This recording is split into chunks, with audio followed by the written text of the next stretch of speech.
It's all about people, because people and the work that they do, it can be really interesting to a young person, but they're the best person to actually talk about it. The opportunities of working with the Science Museum, actually having industry partners coming in, actually having craftsmen coming in, the technology projects, having engineers come and share what they're doing, their inventions with the students. And that's the bedrock of causing students themselves to actually have a love for learning, which is what STEM's all about.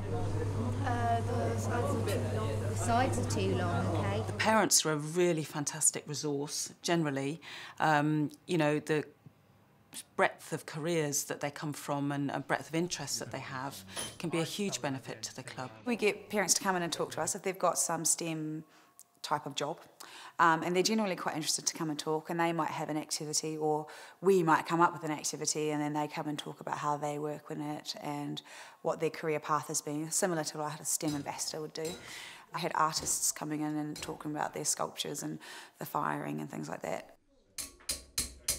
We act as a kind of conduit with business and industry in the area to recruit STEM ambassadors to the STEM Ambassador programme. There's probably an ambassador right there to match whatever it is that the club are wanting to do, and it's the job of the contract holder then to help broker those links and look for those matches. Be gentle. Be gentle with it.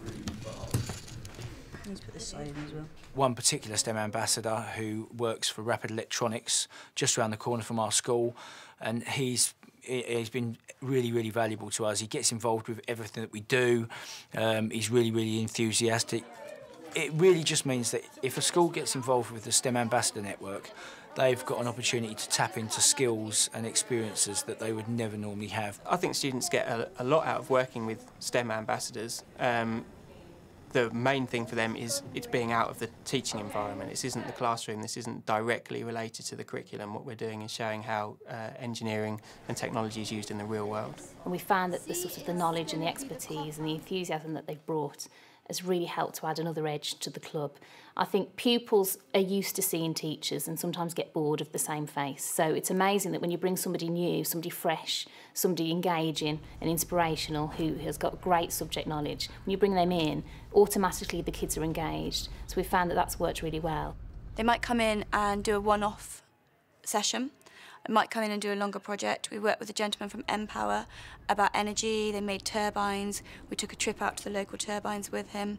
And actually, he supports the club in lots of ways. He came in and it was really fun because we had someone who knows about a certain topic we were studying at the time. We were doing the Mars rover experiment in the Mission to Mars box, and it reminded me of someone I knew from university, and actually he's an engineer on a real Mars rover. So I thought what would be great is if we linked up with him. I knew he was involved in a bit of outreach. So we organised a Skype chat, and it was really great. The students prepared questions and we sat round the laptop talking to him on Skype. To actually see somebody that is studying it and is going to go and have that career, I think it really makes them see what they could do. You need to put the sellotape. If you want to put it up here. You can get in touch with STEM ambassadors through STEMnet, and there's a local contract holder for each region, and you can tell them exactly what you want and they can pick someone who's suitable for your club. I think being a STEM ambassador is really beneficial to people who work in research and industry, just to take you out of what you're doing for a while and communicate it to non-scientists. That could be really challenging, so it's great to take on something like that, I think.